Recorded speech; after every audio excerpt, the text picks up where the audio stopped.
There are some things we know to expect with a Bethesda game launch. One, it's gonna be buggy, and two, it's probably gonna fall short of some of the hype that's been presented by Todd Howard and the rest of the team. So let's talk about the bugs first. With Starfield, I was quite surprised. There are a few, but nothing game-breaking. Nothing hugely hilarious either. Bethesda's janky, out-of-date creation engine sometimes leads to these hilarious things happening with the physics and the characters. Most of the bugs I encountered were actually to do with the base building side of the game, which I'll talk about a little later in the review. The lack of really egregious bugs would be a good thing if the rest of the game lived up to the hype, but unfortunately it doesn't. Starfield is one of the blandest, most uninspired RPGs I've played in ages, especially coming off the back of Baldur's Gate 3. Starfield's characters feel flat and uninteresting, the main plot is hackneyed and predictable, and the universe feels like a series of instances strung together by loading screens, which it essentially is. That's the number one disappointment for me. Not for 1 second did I ever feel any sense of wonder exploring the game's universe. On occasion you can land on a barren moon and see the parent planet rising over the horizon, and you wonder what would it be like to really do this, to land on an alien planet. I have to assume that if it happened I would be a lot more inspired than this game makes me feel. I've got no idea what people are talking about when they trumpet the graphics. They feel dated to me, and if you're not working with an AMD GPU, the game is terribly optimized. My first play session was spent fiddling with the few options Bethesda offers the player, with the solution being to turn off most of the graphical options. My PC isn't the best, but it's certainly powerful enough to let me play the latest games at a respectable clip, but Starfield ran like dog poo, and it was completely unable to detect the best settings for my system by itself. It just couldn't do that. What's more, Bethesda continues to neglect quality of life options for PC players, with the age-old problem of buttons fulfilling 2 or 3 different functions depending upon the context. It's all to do with console and joypads, where you have to cram things, multiple functions on one button. You don't have to do it on PC. So the button for hailing another ship is the same button you press to leave the flight seat, for instance, or target an enemy ship, leading to a situation where you're in a dogfight and your character suddenly stands because you've pressed the button too hard and goes for a stroll. There's no field of view slider. Once again, Fallout 4 didn't have it, Skyrim didn't have it, requiring you to mess around with config files, and again, the mouse acceleration is on by default. The fact that you can tinker with these options outside the game in the config files, but Bethesda doesn't offer them in a clear and convenient way for the player, means they either don't know how important they are. An FOV slider for first-person games is essential if you're on a desktop, or they don't care, and neither answer is a satisfactory one. Avoiding spoilers, the game's main plot is incredibly predictable. If you're one of those people who's been shouting Dragonborn in space, then congratulations, you're almost 100% correct, right down to the title you were given after you have completed the main questline. There is a fairly well-worn sci-fi idea at the end of the game concerning alternate universes, but what it really boils down to is an in-universe reason for a New Game Plus mode. I don't know, I'm suffering under the delusion that it's the responsibility of storytellers to surprise the audience, come up with unexpected twists, shockers, challenges, make us think. Starfield's by-the-numbers plot makes me realise I need to ditch that notion, certainly when it comes to Bethesda. You start as a miner on a backwater planet, find a mysterious artifact, and are immediately gifted a ship and a robot, and told to report to a bunch of space explorers for further information. Called Constellation, this motley crew are meant to be the people with whom you build deep connections. To a man or a woman, I found them either incredibly dull or deeply annoying. Their dialogue is unconvincing, their backstory is hackneyed, and the whole setup with Constellation feels like they're a bunch of tourists on a busman's holiday. It was only about 20 hours into the game when something significant finally happened that I felt any kinds of stakes in this main plotline. Barrett, just as an example, the first Constellation member you meet is meant to be some sort of space rogue, I think, but he's also driven by this deep desire to find out what happened to his partner, who he's lost, passed away. He's by degrees callous, then intensely emotional, thoughtful 1 second, then blasé the next, closed off, then opening up to you. This could mean he's a complex character in the right hands, but as it is, he just feels all over the place and emotionally immature. It feels like it's written by a 14-year-old who's been using movies for inspiration of what people say and how they communicate rather than life. The notion that the player would feel compelled for 1 second to explore the backstories of any of these idiotic cardboard people, it feels laughable to me. Romance them, not a chance. Are the game's factions and ancillary quests any more compelling? Somewhat, and you get drawn into them more organically, no free ship and coterie of hangers-on.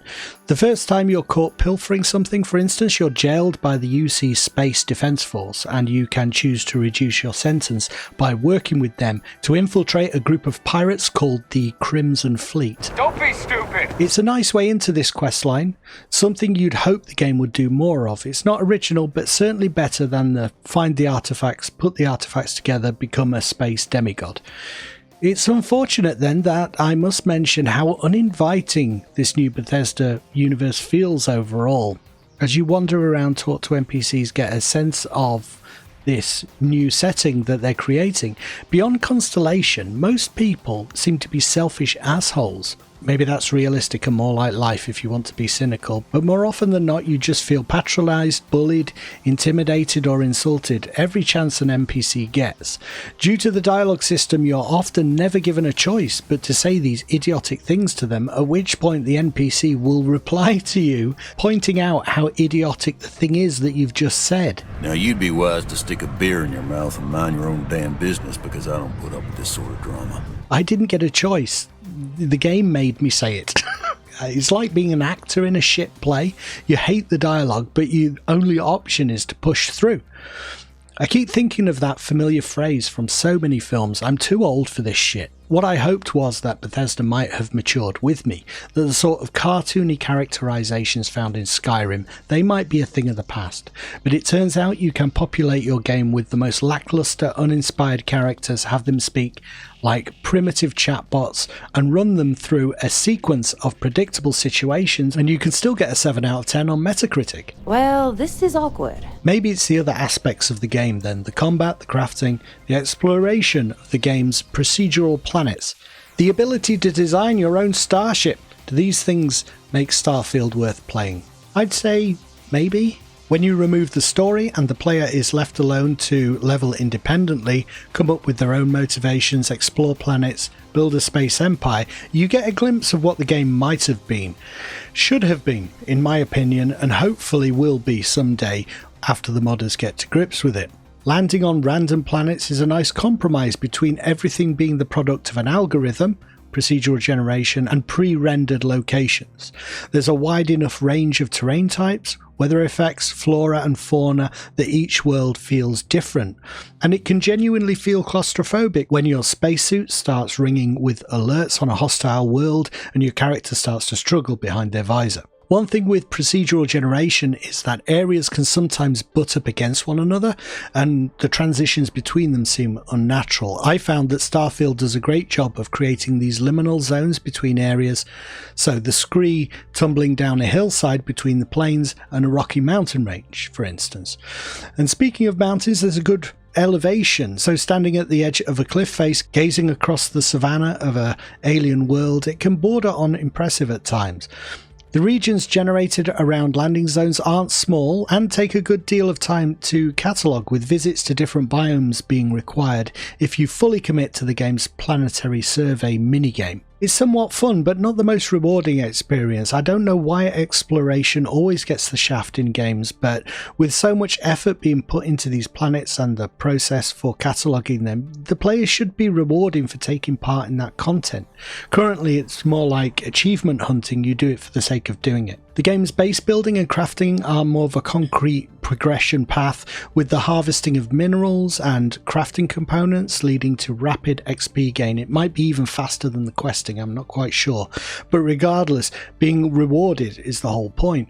Once you get a handle on it, the base building is a lot of fun and really makes you feel like a space entrepreneur, setting up trade routes, grappling with the logistics of how to move things around the universe. You can grow crops, create automated factories to craft items, and decorate hub modules with various characterful items. The dartboard is my favourite because always a good idea in a pressurised container, dartboard.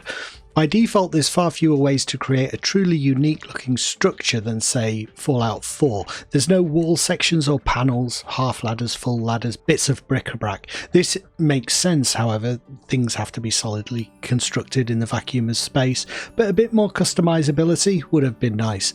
This area of the game, however, is where I encountered the most bugs, unfortunately. Ships not landing where they should, supply lines not working as intended, and you simply don't have the tools to really do anything super efficiently.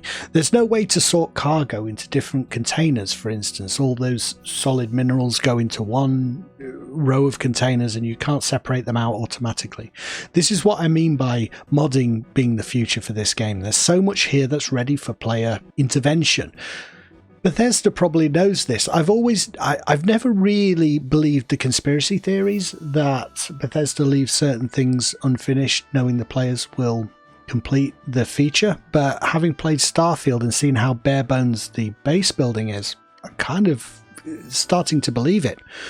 One of the game's highlights for me is the ability to build starships, a truly unique feature that so few games include. Even sprawling space operas like Elite Dangerous or Star Citizen don't offer that level of customization.